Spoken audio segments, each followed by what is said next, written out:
to Career Uprising. I'm your host and professional career coach, Lorraine Rise.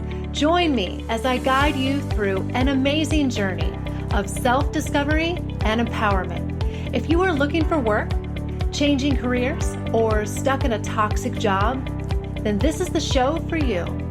I offer both practical and spiritual guidance to help you up-level and advance your career. Let's start the uprising.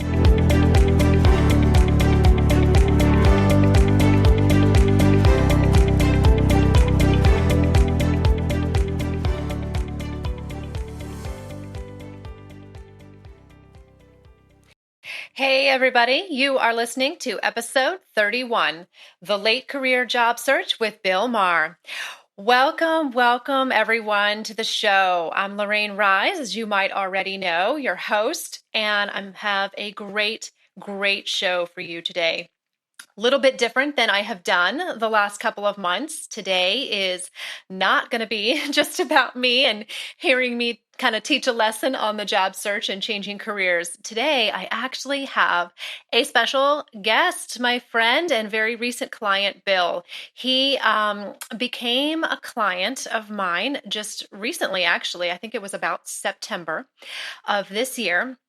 So not very long ago. And I love bringing guests and clients in particular on the show because I think it is so valuable for you as the listener to hear client stories in their own words. You know, it's one thing for me as a coach to talk and teach and train, which is what I do, but it is a whole nother thing I fully recognize to hear from somebody who has, been through it recently and is kind of in the trenches, so to speak, which really kind of sums up where Bill has been recently. And so he's going to really tell you in his own words what's been going on in his career change and job search and the successes that he's had and what he's learned. And I think that is so valuable. So I was really excited when Bill volunteered to do this because, I have a standing invitation out there for either clients that I've worked with in the past or just listeners even of the show, even if you haven't been a client per se. I have a standing invitation out there for anyone who wants to either be coached on the air, be interviewed, share their successes and their stories and their lessons learned. I just think it makes the show all the richer. So I'm so happy that we are doing this today. And Bill's really a great guy and a great candidate to really share some great lessons learned today. So just a teeny bit of context. I'm going to let him tell his story in just a minute, but we titled this The Late Career Job Search because, to be honest, that sums up where Bill is at. This guy has a lot of experience, okay? About 35 years of experience in the financial industry, primarily working for some very well-known firms you've probably heard of, Lehman Brothers, Morgan Stanley, some big names. And it is not an easy task to find work sometimes when you are not 25 and you have a lot of experience. And sometimes you worry about that experience working against you potentially and a job search taking longer than you would like it to. And to add some more complexity to this situation, Bill had been out of the workforce voluntarily and intentionally, but regardless, he'd been out of the workforce for a year or a little bit more.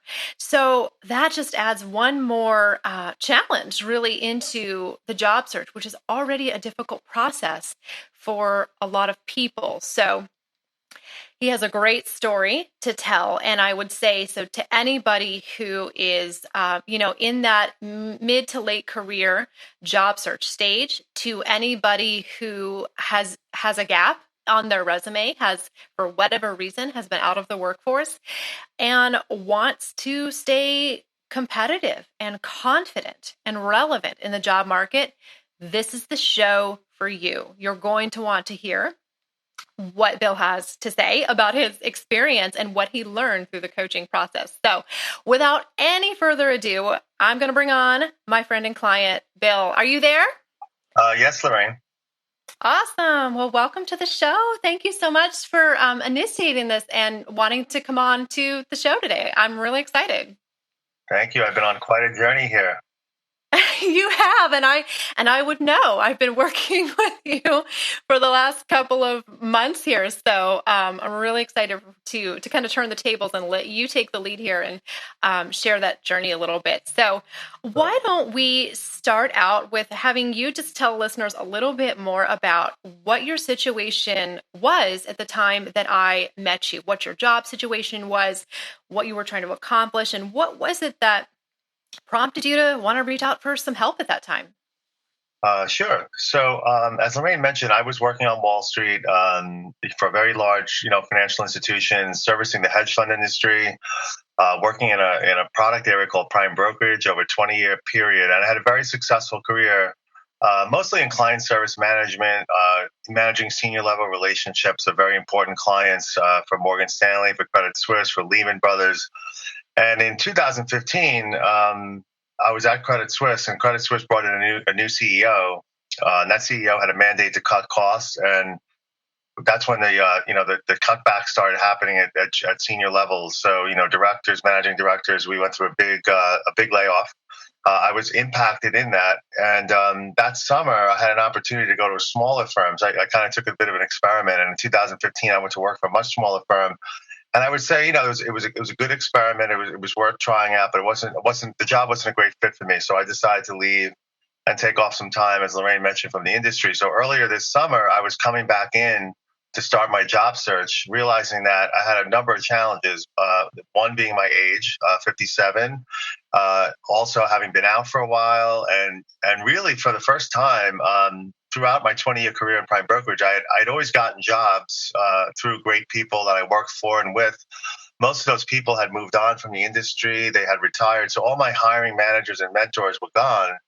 So this was the first time in about 25 years I was going to have to do a cold job search, literally from scratch, and so I started my job search, I thought pretty productively, using on all the online job, sites and applying to plenty of positions and, really trying to branch out beyond my product area. And I got to about the mid to late summer, realized that I wasn't really having much success.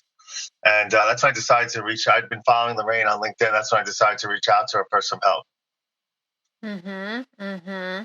Yeah, absolutely. And it's really, really common among people that I work with that they, you try it on your own for a little while. It makes sense, right? Most people don't necessarily think to reach out to a coach immediately. So they try it on their own and see what results they get. And I think one of the most common methods is really the job boards, just to start putting resumes out there. And I know you and I, Bill, talked about the illusion of productivity that you get. You thought you were being productive, but did it really it didn't really yield any results for you? What kind of happened when at first when you did that method and you just kind of put your resume out there? Was it radio silent? Did you get interviews? Like, what kind of happened that in that time when you used that method? I would say that, so I was starting to network, with people that I knew, but I was spending a lot of time on the job boards. And I found after, initially feeling really productive, maybe applying to, 6 jobs a day and then trying to keep a list and following up on those jobs.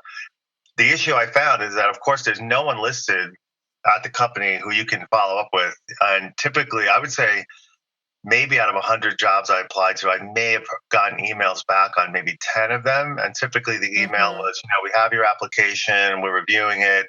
And if it makes sense, somebody will be in touch. And of course, no one was ever in touch or followed up. So, you start to get very frustrated and realize that you're not being productive, and you start to really get nervous. Where should I be spending my time? And I guess what we're going to probably talk about in a little while is that, you know, it really makes sense to spend way more time on networking and getting out Mm-hmm. there, and maybe doing the job boards at night or in the evening when you see a position that you're interested in. I mean, it doesn't hurt to apply to it.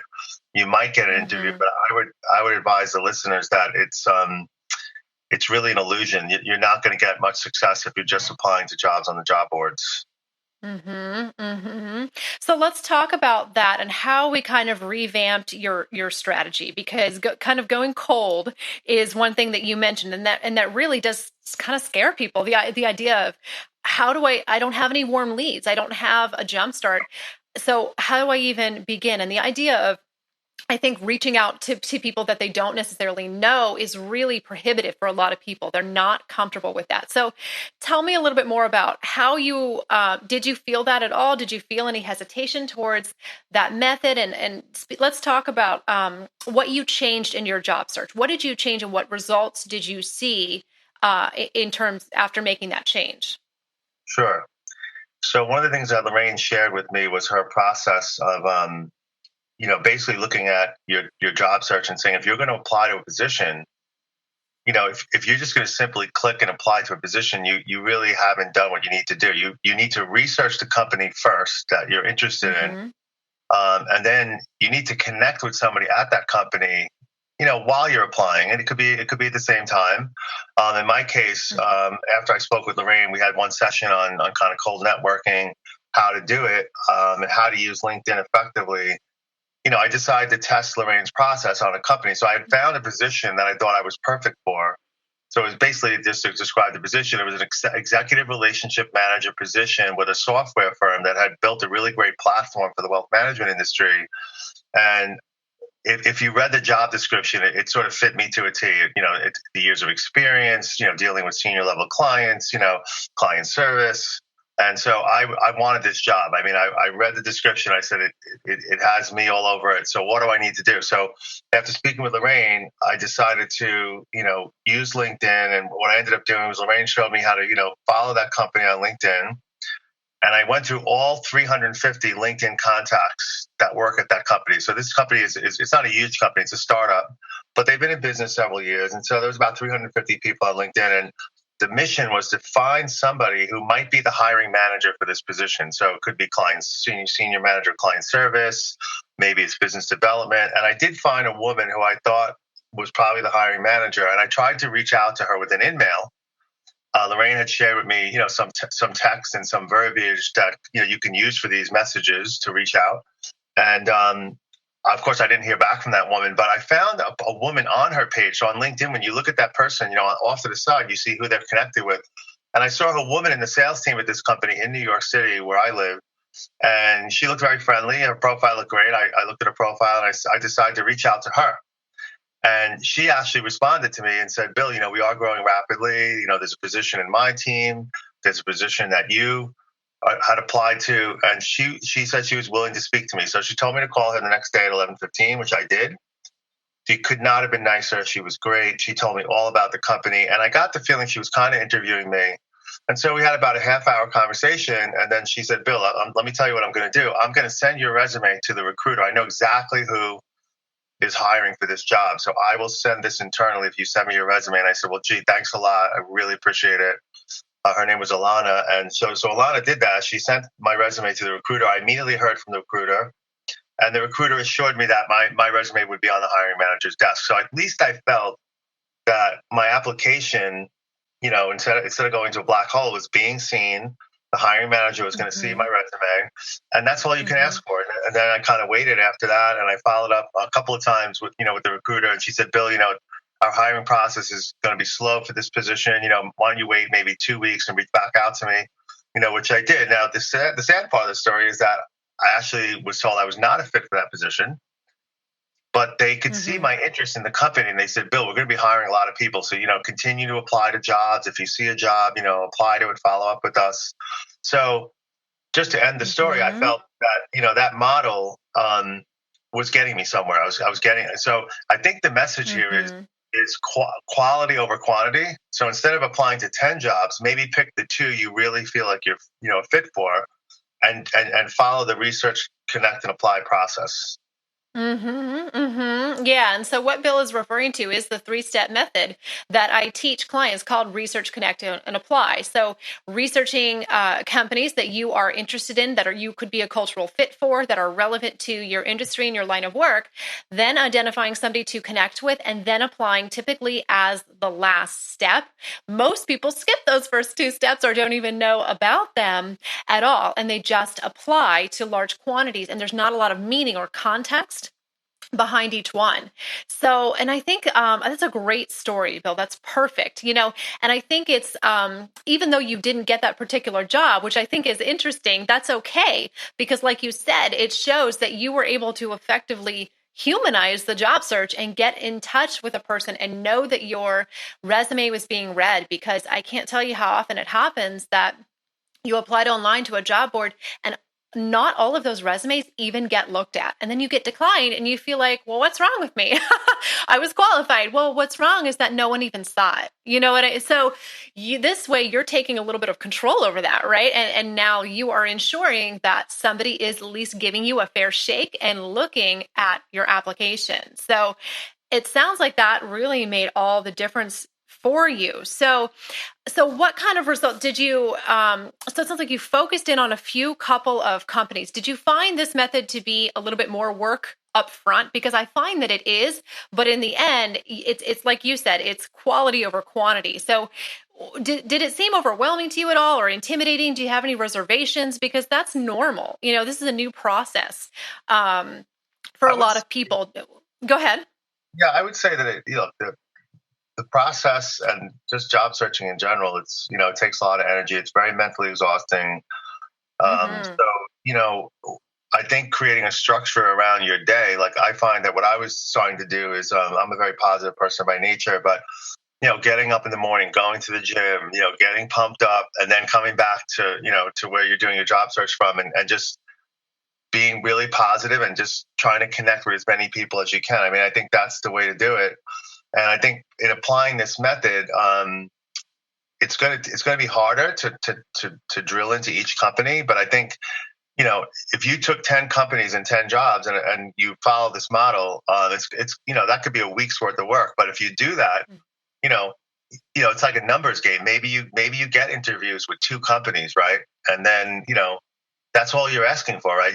I know that if I get an interview, that I'm going to really prepare for that interview. I'm going to nail it. But I mean, the trick is to just get the interview, get the meeting, which is the hardest Mm-hmm. part.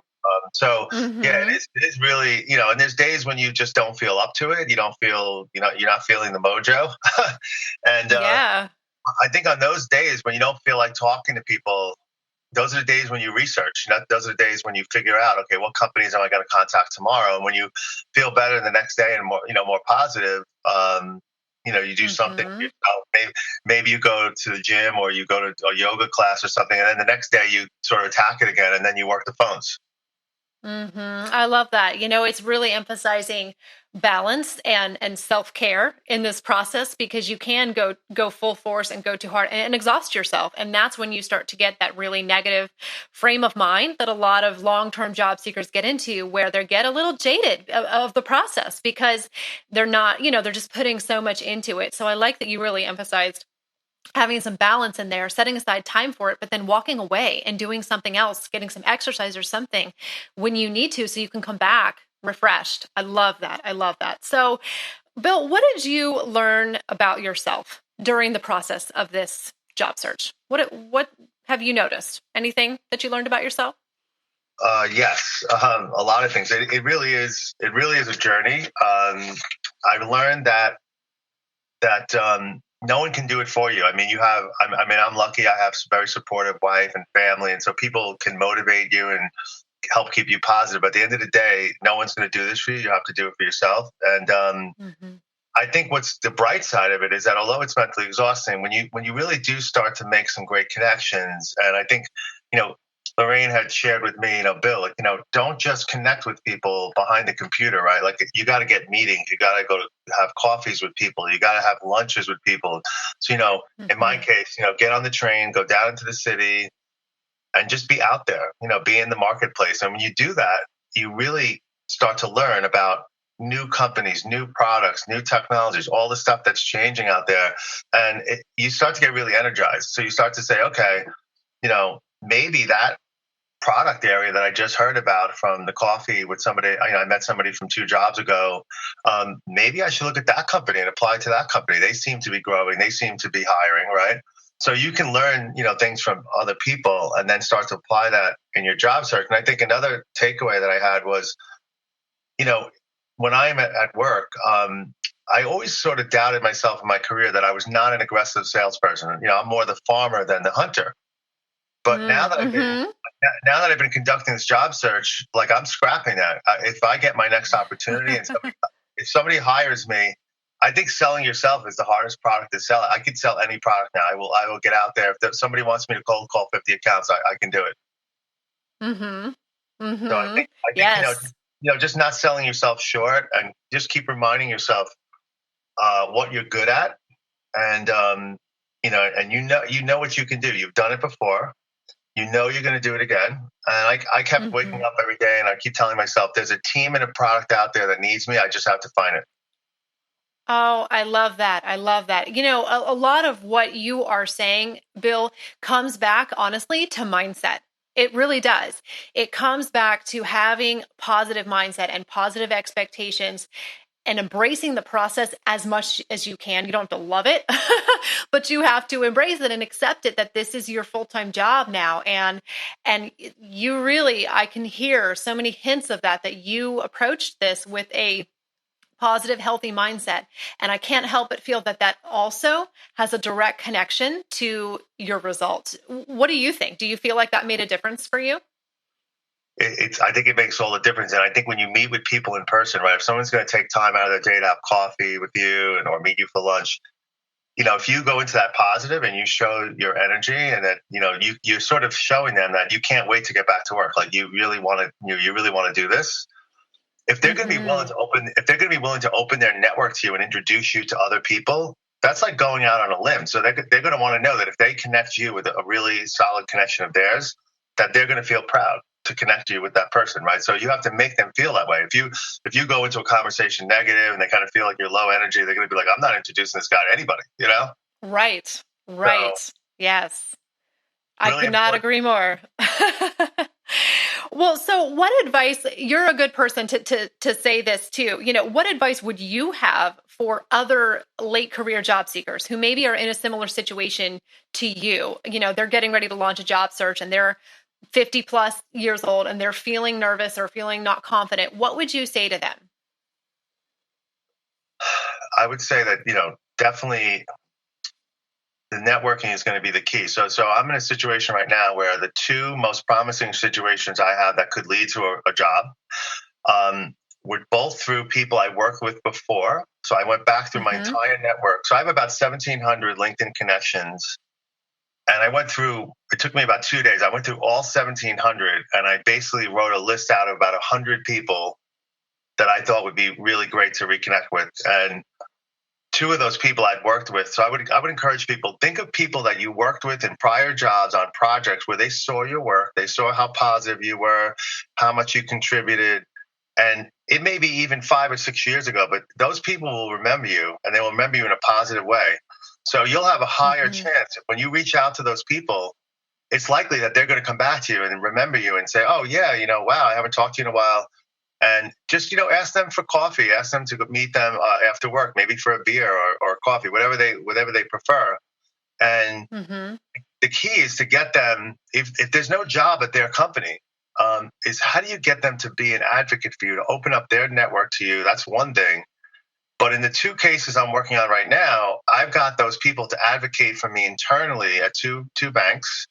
And in one case, the guy said to me, look, Bill, I don't think they're hiring, but at least I could just send my resume over to the hiring manager, the guy who runs the area. I think they're building the product out. They're going to be hiring at some point, but I don't think they're hiring now. Well, it turns out that he sent my resume over to them. They actually reached out to me, and I went down for an interview and a discussion with the head of the business. And it turns out that I hit them at the right time. They are going to be hiring in early 2019. I have another interview. Mm-hmm. I have second round interviews tomorrow. So that's a Fabulous. really so these are two people. Now, by the way, I would give people advice on this. When I reached out to these two people I worked with at Lehman, which was like 3 jobs ago, they didn't come back to me on the first attempt. Like, I had to follow up in one case with somebody 3 times before they messaged me back on LinkedIn. Oh, wow. That's Yeah, good. Yeah, that's good to know. and also that people, since they're working and busy, like, you're going to think if you message somebody on LinkedIn, they're going to come back to you that night. They might not look at LinkedIn for, they might look at it once a week. So it could take a week for that person to respond back to you, but don't get discouraged. Just put on your calendar, 5 days from now, follow up with John, and just do Mm-hmm. it. Like, so I started putting, a particular list on my calendar, sort of timing out, following up with people so I wouldn't forget. So I think Mm-hmm. that's part of the advice I would give. The other advice I would give is in dealing with recruiters. So recruiters are very important in my industry, and a lot of them are a waste of time. But what I did is I went through my whole network and I reached out to about 5 recruiters who I had hired people through. So I had paid these recruiters as a hiring manager in my past. Two Mm-hmm. out of the 5 were very disappointing, didn't follow up with me, but 3 of them have been really great. And I've spoken with them. I've met with one of them in person, which is rare. Typically, recruiters don't want to meet you in person; they just want to Right. make money over the phone. But one thing that I noticed, one guy really was candid with me, and this is a great advice for late career job seekers. He looked at my resume and he goes, "Bill, I'm going to be really honest with you. You're old and you're expensive. That's what your resume looks like." He's like, you're Yeah. he's a friend, so he's a funny guy, but he was He like, can look, he can tell you like that. Yeah. and he said, look, your resume says managing director this, SVP that. He goes, if I look at this, it just looks like you're going to be way too expensive, and the company's not going to want to hire you. They're going to want to hire somebody younger. So I Mm-hmm. said to him, well, Mm-hmm. that's not the case. I said, Joe, I'm actually late in my career. I just want to be a core contributor and a great team of people. I'm willing to make half of what I used to make. So that really Yeah. got him. That really got him to listen. And he goes, oh, well, that's a wholly different story. He goes, I can position you as somebody with 25 years of experience who's going to be half the price of that other person that's looking, who's like a hotshot 38 or 40-year-old who's looking to make double what you make. So that you're now coming across as a bargain to that company. So if Mm-hmm. you're willing to do that, I'll present you that way. And I said, go for it. And that's so critical because you don't get that opportunity when you rely only on the resume. But when you have an actual person there who you can say, no, no, no, no, here's what I would be willing to do, or here's what I'd be willing to take. Suddenly, like you said, they go, oh, okay, absolutely. Well, we can make that happen. But conveying that on a resume is almost impossible. So that's where the human aspect comes in. You just illustrated that perfectly, that people can understand you and apply context where a machine and a software system processing resumes cannot. So that was a wonderful, wonderful example. And we are running out of time. The last thing I want to say, Bill, to really just kind of compliment something that you said, that you were going out there and finding people who would be willing to advocate for you. And you do have to do that. They're kind of your champions, people who know you, like you, trust you, and will be willing to refer you. But I truly believe the only way that you can find other people to advocate for you is if you're willing to advocate for yourself. And you were willing to do that. You took personal responsibility for this whole process and were willing to put yourself out there, initiate conversations, and even face quote unquote rejection in the process because you were willing to advocate for yourself. It always starts within. I really, really believe that. Well, any final words? Because we are running out of time, but this was a phenomenal interview. And I just hope that job seekers of all ages really out there will listen to this. But any final thoughts or words of advice or anything before we wrap up, Bill? Just stay positive and keep going every day. Mm-hmm. That just Mm-hmm. it's going to be tough, but you just have to tell yourself there's going to be an end point. It's going to work out. Absolutely, absolutely. And I will ask really quick, is there any advice that you would give to anyone who is thinking of maybe about reaching out for help with a career coach or something like that, but they're hesitant, not sure if it will work? Because I know you've kind of had to rip that Band-Aid off a little bit as well. Any just final words of advice for somebody considering that? I feel like it's a great investment. I feel when I reached out to Lorraine, I feel like I was sort of in a difficult part of my job search, and I felt like all of a sudden that I have a team now. I have somebody who's behind me, who's expert at this, and who's helping me. And I did a few sessions with Lorraine, and then we sort of agreed, hey, if I need to do session X or session Y, I can recontact you. And so for Mm-hmm. example, one thing that I may have to follow up on is interview preparation. So when you finally get Mm-hmm. that hot lead, and now you have to go into a whole day of interviews. If you haven't interviewed in 5 years, you probably should Mm-hmm. interview preparation. So I think having a teammate and a coach is just it made me feel more positive. Oh, good. Well, it helps that you were highly coachable, which means that you're, receptive. Again, that proactiveness, that personal responsibility, you were willing to take action and really take ownership over this. So, all right. Well, we are running out of time, but Bill, thank you so much for initiating this. There's so much good information here for job seekers. I loved working with you, and we're still working together. We're still in communication. It's not over yet for you, but very, very, very close. So I'm very, very happy and grateful to have played any kind of a role at all. But really, you're the one out there doing the work. So thank you for sharing your story today. And so I have to sign off, guys, but that was episode 31. I hope that served you. I hope you take that information that Bill shared to heart. And you know where to find me. My website is worksmartcounseling.com. So if you want to be a success story as well, if anything that Bill has said resonates with you and you need help with it as well, please reach out. I would love to help you. And I will be back next week with a fresh episode. All right. Take care, guys.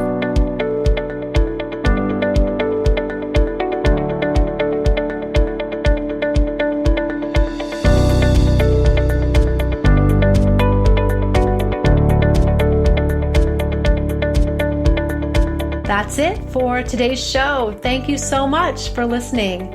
If you like what you heard today, please consider giving the show a positive review on iTunes. It would mean a lot to me, and it would help to spread the word so that others can learn about the show.